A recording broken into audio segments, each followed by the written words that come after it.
A hospital plate can be a very useful and necessary tool when it comes to hoof care. Today on the ELPO Education Series, we are going to go through the full details of making a versatile hospital plate that also has leverage reduction built into it. Stick around.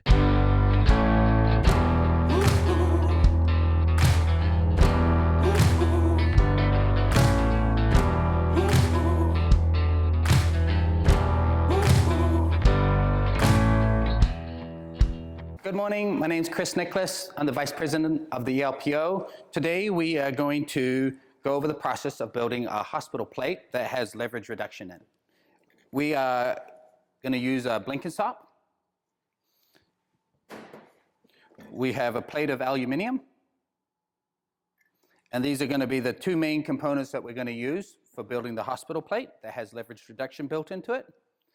And then these are the tools on the table that we're going to use to build it. So we've got, these are machine screws. They're not a bolt. So we'll be able to countersink them and have them flush. And these are 1/4 inch. They're going to be the coarse thread, not the fine thread. We have a tap that's for 1/4 inch. We have a drill bit that is a little bit larger to drill a hole in our hospital plate so our screws can fit through it. We have a larger countersink bit. This is a 5/8, it's not a 1/2 inch. We have a drill bit gauge, some markers. This is called a transfer punch, and we'll go over that a little bit more on how to either make one and use them. This is a simple hand tool for drilling, for tapping after we've drilled our holes.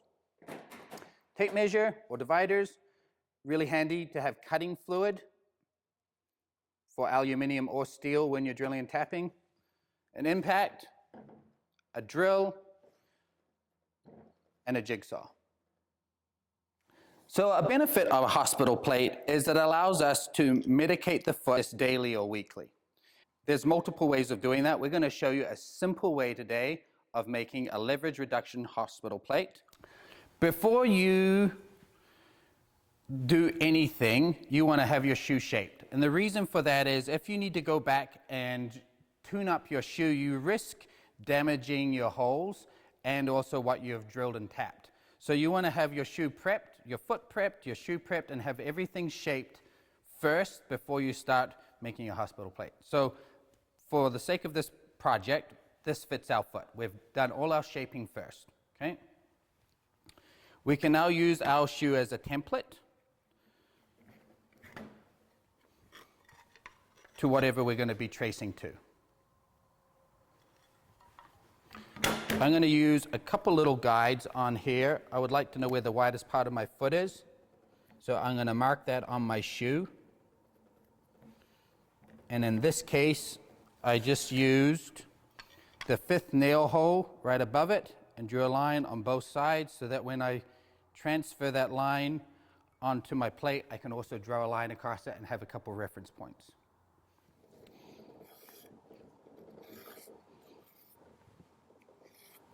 And this is where I'm going to mark my widest part of the foot on both sides.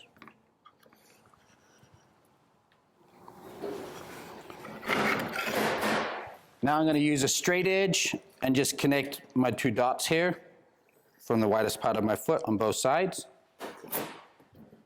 We're going to cut this out. We're going to cut out other pieces too to help it be a leverage reduction plate. But first we're just going to remove the excess material to just get started. I'm going to start out using a jigsaw to show you that you can just use a jigsaw to do this project, and then I'm also going to use a bandsaw. One of the things that I've learned with using aluminum is that it can gum up your grinding bouts or your blades, so you want to use a little bit more of a coarser blade. Carbide is ideal, but just a coarse or medium wood finish will work well. Okay. Another thing you can use to help it from gumming up is beeswax. And so when it's running, just letting it slide up and down on the sides and a little bit to its teeth, and it'll work way more efficiently when you start cutting the aluminum.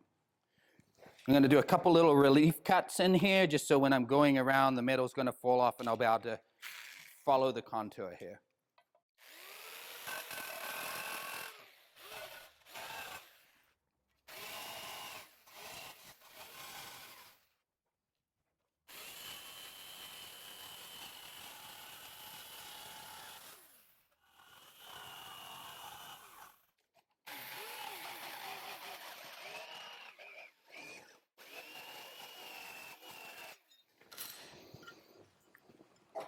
So you'll notice that I kept it a little bit on the coarse side, and that'll be fine. It gives us a little extra material to work with. So the next part of our process here is we're going to cut part of the hospital plate down to fit the inner rim of the shoe here. So it's going to fit on the inner rim of the fillering on both sides. We're going to leave a portion for our heels and leave a portion for our toe so we can attach it. So first thing I'm going to do is line up my widest part of my shoe on both sides and trace the inside of my shoe. I'm going to mark where my fillering ends on both sides. Once again, to give me a landmark. Okay.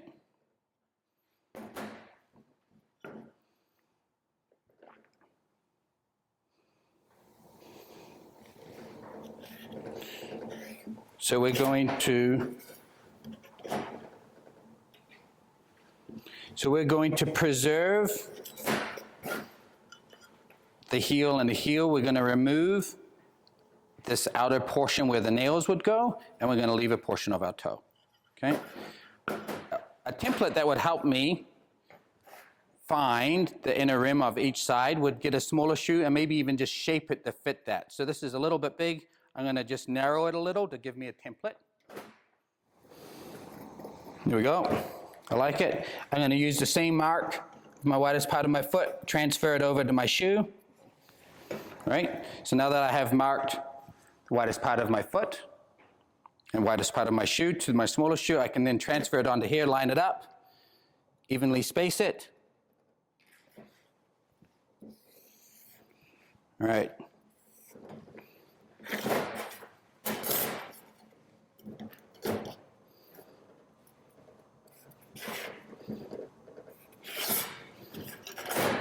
So this portion right here is going to get, I'm going to use a drill, and drilling this hole is going to allow me to just to have a clean transition from where my cuts come in, and the parts will fall out a little bit easier.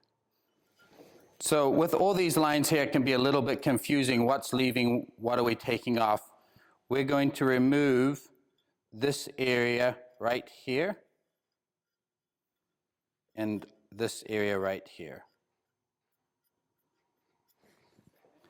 When we're trimming feet, trimming is purely a subtractive process, and once we remove that foot, it's hard to put it back on. And same as the plate, I realized maybe I'm going to want a little more material here, and I can always come back and cut more off. So I decided I'm going to leave it a little rich, see how it fits, and then if I need to trim off more, I will.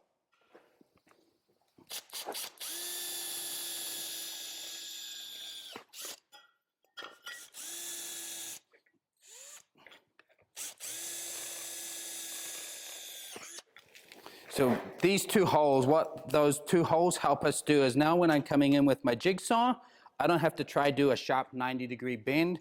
It's already done for me.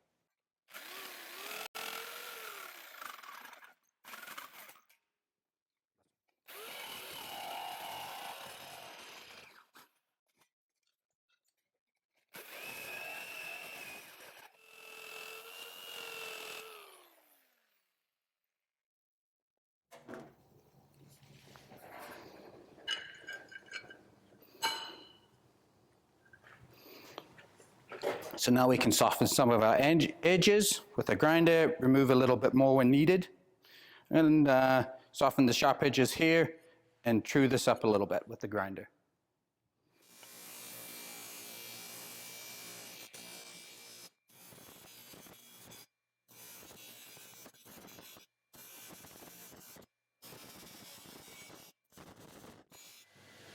There it is for the moment.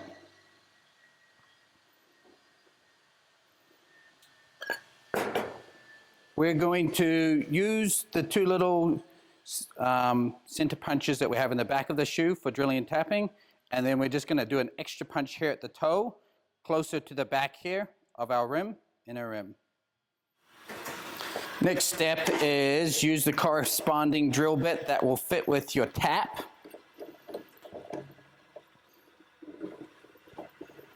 And we're going to drill all three of our holes with that.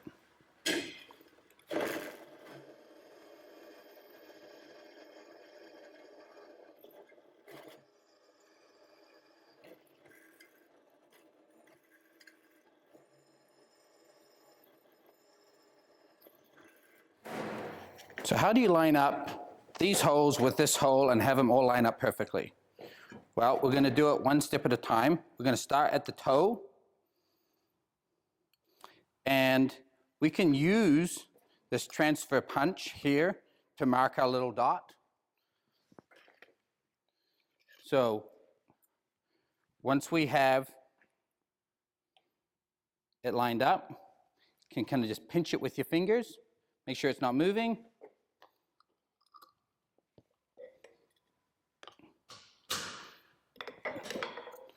And we have now transferred a dot to the center of our hole.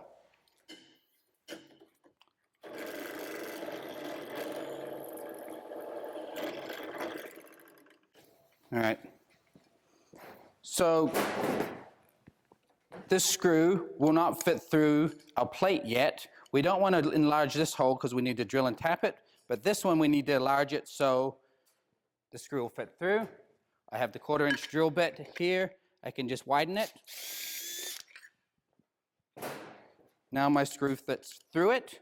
We can countersink it at a later date. So once I drill and tap this, this is going to act as my first clamp to then help me line up my second screws. There are multiple tools for tapping. I think if you've never done it before, it's best to start with your hands and get to learn the feel of it. So that's what we're going to do today. We're going to use some cutting fluid. And sometimes when you come right in, your tap can be crooked in different ways. So you want to make sure that you're starting it slowly and line it up with that hole there.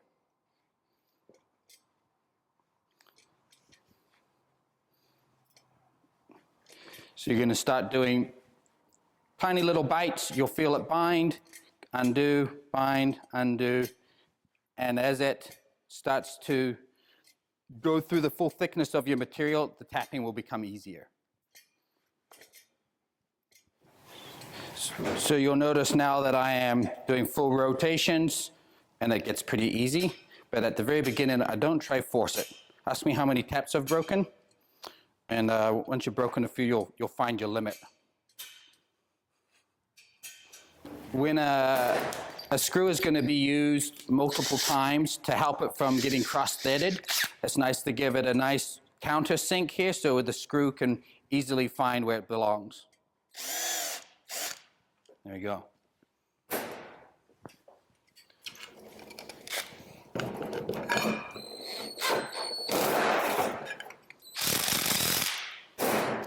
So this screw now acts as a clamp. I can now come back through and transfer with my transfer punch to both sides. So the temptation of doing both of them at the same time is there. I recommend doing one at a time, simply so the slightest movement in when you're moving this back and forth could happen, and then your holes won't line up. So just do one at a time.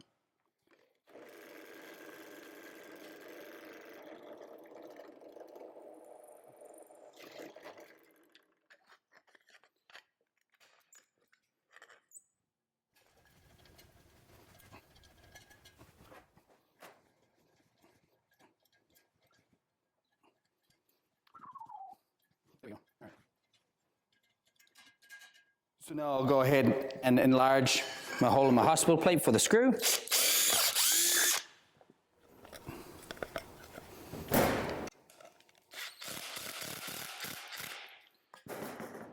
And then we can transfer over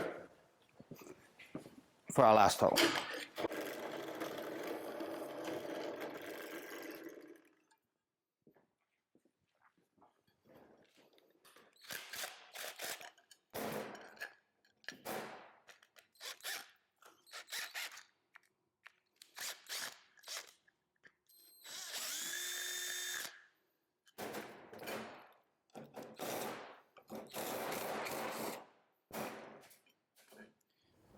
So that is our process for aligning 3 holes that line up perfectly. Now we're going to have a little fabricating where we're going to mold the front of the chute and the pad to create our early breakover, and then soften all our edges on our chute before we put it on the horse's foot. And before I put this back on, I'm going to countersink my hospital plate.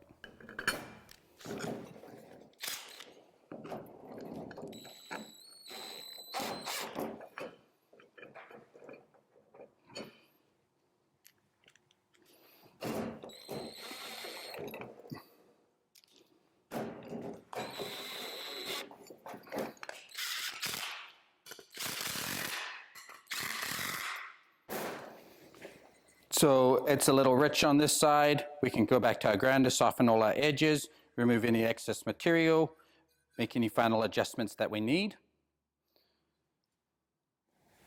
Be aware that depending on your length of screw, you may need to shorten them before you go ahead and put it on the horse. So you can use your grinder.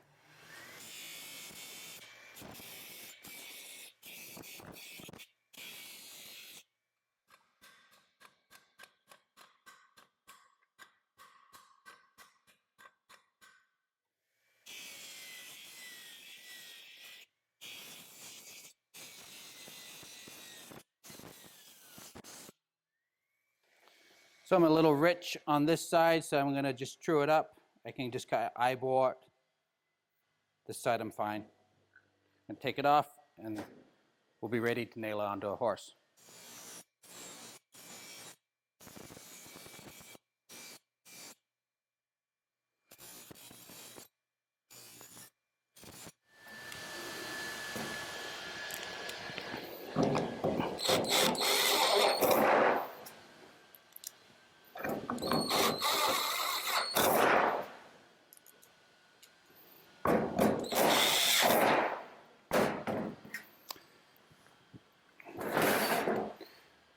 So we have created a shoe that has medial lateral leverage reduction,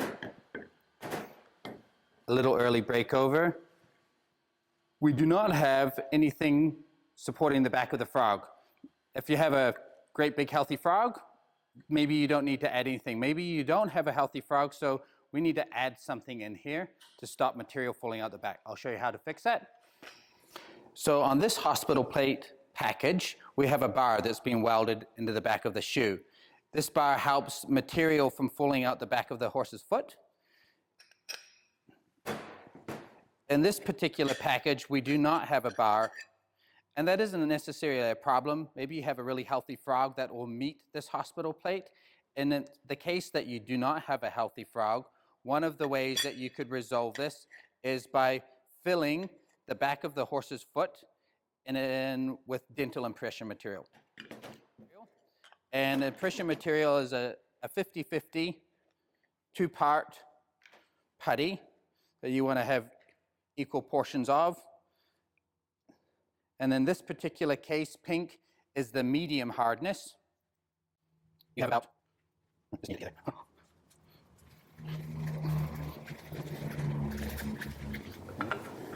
so you would be able to mold this putty impression material to the back of the horse's foot. You could shape it in the shape of a frog.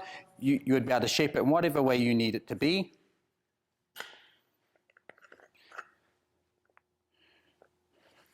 Like so. This would be one way of helping material stay inside the horse's foot. Often this area here will be filled with medicated packing or dressing of some sort. Another solution could be using something more permanent that you would attach to the hospital plate. So we could use a double nail pad and screw it to our hospital plate. So what we would do is we would use our shoe as a template.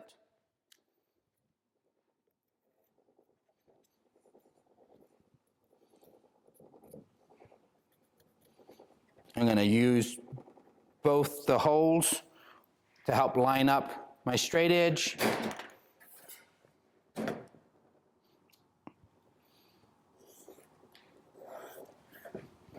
So we can cut out this piece of material.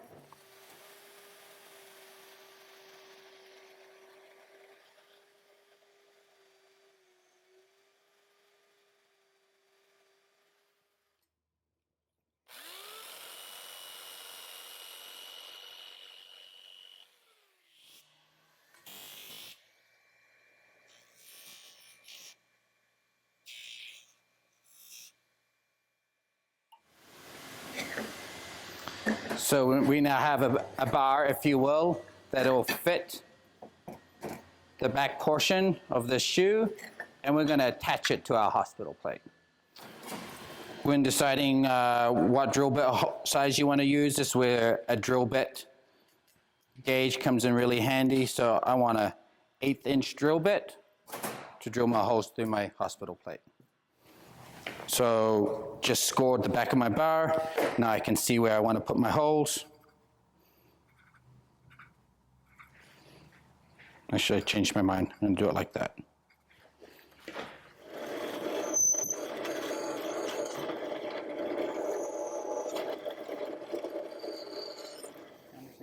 I'm going to countersink so my sheet rock screws can sink in there nice.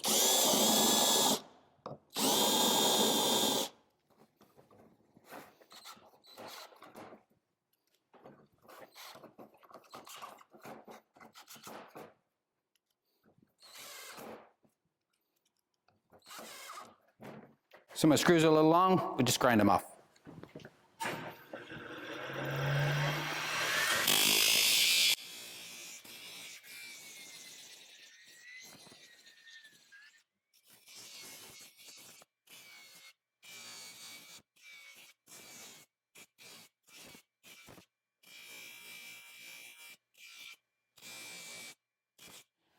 If you are choosing to use a piece of steel and make a weld in a bar, very similar process.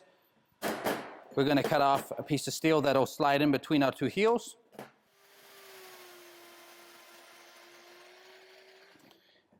It's okay if it fits a little bit loose. I'm going to go ahead and scarf or put a bevel on the sides of each side of the steel so that when you go to weld it, your material that you're welding has a couple places for it to fall into.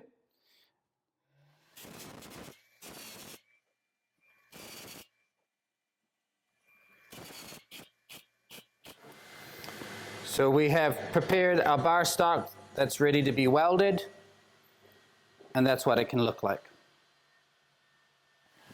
And here is one that has already been cut to finish, little different option. It's been welded in, and we drilled and tapped the bar.